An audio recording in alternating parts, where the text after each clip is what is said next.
আমার প্রভু যিশু অনাথের সহায় আনন্দে ভরা, আমার প্রভু যিশু, যিশু আমার পরম পিতা, যিশু আমার পরিত্রাতা, যিশু আমার মুক্তিদাতা, যিশু আমার। প্রিয় শ্রোতা বন্ধু, প্রভাত মননে স্বাগত জানাই। আজ আমরা পবিত্র শাস্ত্র থেকে দেখার চেষ্টা করব মণ্ডলী হচ্ছে ঈশ্বরের মন্দির। যখনই আমরা মন্দির শব্দটা শুনি তখনই আমরা আমাদের হৃদয়ের মধ্যে একটি চিত্র অঙ্কন করে থাকি যে মন্দিরটা দেখতে কেমন হবে। চার্চ শব্দটাও শুনলে মনে হয় চার্চ হচ্ছে চার দেওয়ালের একটি উচ্চগৃহ, যার উচ্চে থাকবে একটি বড় ক্রুশ, একটি বড় ঘণ্টা। চার্চের ভেতরে থাকবে এক সাদা পোশাক পরা পুরোহিত এবং তার গলায় থাকবে একটি ক্রুশ। সাধারণত এটা বেশিরভাগ মানুষের চিন্তাধারা যে চার্চ গৃহকে সকল জাতির লোকেরা প্রণাম করে, মোমবাতি দেয়, অনেকে মানত করেন, আবার অনেকে মনে করেন চার্চ হচ্ছে একটি তীর্থস্থান। তাই প্রকৃত অর্থে চার্চ বলতে বাইবেল কি বলছে আমরা বাক্য থেকে একটু দেখার চেষ্টা করব সংক্ষেপে। প্রথমত, চার্চ হচ্ছে ঈশ্বরের গৃহ। 1 করন্থীয় 3:9 লেখা আছে, কারণ আমরা ঈশ্বরেরই সহকার্যকারী, তোমরা ঈশ্বরেরই ক্ষেত্র, ঈশ্বরেরই গাঁথনি। প্রথমত এটা বুঝতে হবে এটা ঈশ্বরের গাঁথনি, এটা হচ্ছে তার গৃহ। চার দেওয়ালের ঘরটা চার্চ নয়, কিন্তু এটা হচ্ছে ঈশ্বরের আত্মিক গৃহ। তিনি হচ্ছেন গাঁথক, আসল অর্থে তিনি এই গৃহকে নির্মাণ করেছেন। যেমন একটি গৃহ নির্মাণের জন্য ইট প্রয়োজন হয়, তদ্রূপ তিনি জীবন্ত প্রস্তরগুলি ব্যবহার করছেন।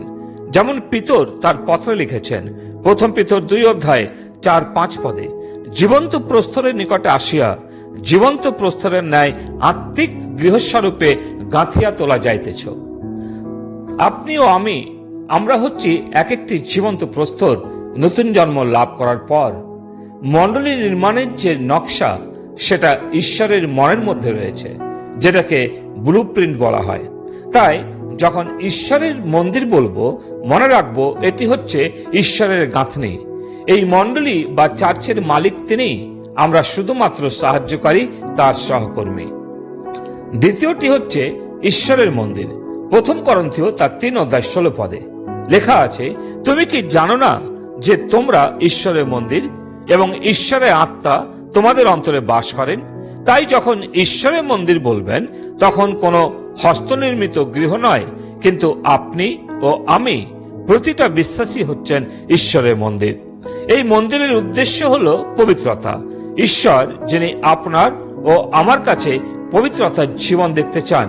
তাই তো 1 করন্থীয় 3:17 পৌল লিখেছেন, যদি কেউ ঈশ্বরের মন্দির নষ্ট করে তবে ঈশ্বর তাহাকে নষ্ট করিবেন, কেননা ঈশ্বরের মন্দির পবিত্র, আর সেই মন্দির তোমরাই। তৃতীয়টি হচ্ছে ঈশ্বরের আবাস। এফেসীয় 2:22 লেখা আছে, তাহাতে আত্মাতে ঈশ্বরের আবাস হইবার নিমিত্ত তোমাদিওকেও একসঙ্গে গাঁথিয়া তোলা হইতেছে। এখানে ঈশ্বর স্বয়ং বাস করেন, এটা আমাদের হস্তের কার্য দ্বারা নয়। চার্চ বিল্ডিংটা আপনি ইট, বালি, সিমেন্ট, রড দিয়ে নিজের হস্তে নির্মাণ করবেন ঠিকই, কিন্তু সেই গৃহে ঈশ্বর বাস করেন না। আর আপনি যদি বলেন চার্চ গৃহে ঈশ্বর বাস করেন, তাহলে সেই গৃহে ঈশ্বরকে তালাবদ্ধ করে রাখতে পারেন না। অতএব চার্চ গৃহে আপনি হচ্ছেন মুখ্য বিষয়। বিশ্বাসী বর্গ যদি সেই গৃহে না থাকেন, না যান, তাহলে সেটা চার্চ হবে না। চতুর্থ, এটা হচ্ছে আত্মিক গৃহ। 1 পিতর 2:5 লেখা আছে, আত্মিক গৃহস্বরূপে গাঁথিয়া তোলা যাইতেছ। আত্মিক গৃহ আরাধনার কথা বলে। হ্যাঁ, ঈশ্বর আরাধনা পাওয়ার যোগ্য, এবং আমরা যখন সমস্ত বিশ্বাসী চার্চ গৃহে একত্রিত হই তখন জীবন্ত ঈশ্বরের আরাধনা করি। আমরা আর অন্য কোনো উদ্দেশ্য নিয়ে একত্র হই না বা চার্চে যাই না, কেবলমাত্র ঈশ্বরের জন্য এবং ঈশ্বরের আরাধনার উদ্দেশ্যে। 5 নম্বর হচ্ছে ঈশ্বরের গৃহ। প্রথম তিমথেয় 3:15 লেখা আছে, যেন তুমি জানিতে পারো যে ঈশ্বরের গৃহ মধ্যে কেমন আচার ব্যবহার করিতে হয়। সেই গৃহ তো জীবন্ত ঈশ্বরের মণ্ডলী। পবিত্র বাক্যের দ্বারা আমাদের জীবনের পবিত্রতা সাজাতে হবে, বাক্য দ্বারা জীবন চালাতে হবে। আমরা শুধুমাত্র ঈশ্বরের মন্দিরই না, কিন্তু পবিত্র আত্মার মন্দিরও। তাই আমরা অপবিত্রতার কার্যকলাপে নিজেদের আবদ্ধ করতে পারি না। ঈশ্বর যিনি পবিত্রতায় আমাদের নতুন জন্ম দিয়েছেন, আমাদের পবিত্রতায় তিনি পবিত্র রূপে ঘোষণা দিয়েছেন, আমাদের পাপ সকল তিনিই ক্ষমা করেছেন, তার পবিত্র আত্মাকে আমাদের হৃদয়ে দিয়েছেন। তাই আমাদের নিজেদের পবিত্রতা তার বাক্যের দ্বারা রক্ষা করতে হবে, যেন তার মণ্ডলী পবিত্রতা নষ্ট না হয়। যেমন চার্চে শুদ্ধ রাখতে হবে, তদ্রূপ নিজেদেরকেও শুদ্ধ করতে হবে। দিন প্রতিদিন তা আমাদের জীবনকে পর্যালোচনা করতে হবে। আমরা ঈশ্বরের মণ্ডলীর সম্বন্ধে 5টি বিষয় পবিত্র বাইবেল থেকে আলোচনা করেছি। বাইবেলের এই অংশগুলো নিয়ে অধ্যয়ন করব এবং এর গূঢ় বিষয়গুলি শিক্ষা করব ও স্থানীয় মণ্ডলীকে সুন্দরভাবে গড়ে তুলব। এটাই যেন আমাদের লক্ষ্য হয় এই বিষয়ে অধ্যয়ন করার। ঈশ্বর তিনি তার বাক্যে আমাদের আশীর্বাদ করুন। পিতা ঈশ্বর, আমরা তোমাকে ধন্যবাদ দিই যে আজকে সকালে প্রভু ঈশ্বরের মণ্ডলীর 5টা বিষয়ে আমরা আলোচনা করলাম।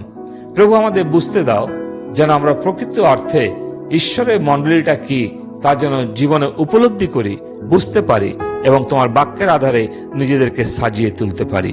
প্রার্থনা মুক্তিদাতা প্রভু যীশু খ্রিস্ট তোমার নামে চাই, আমেন।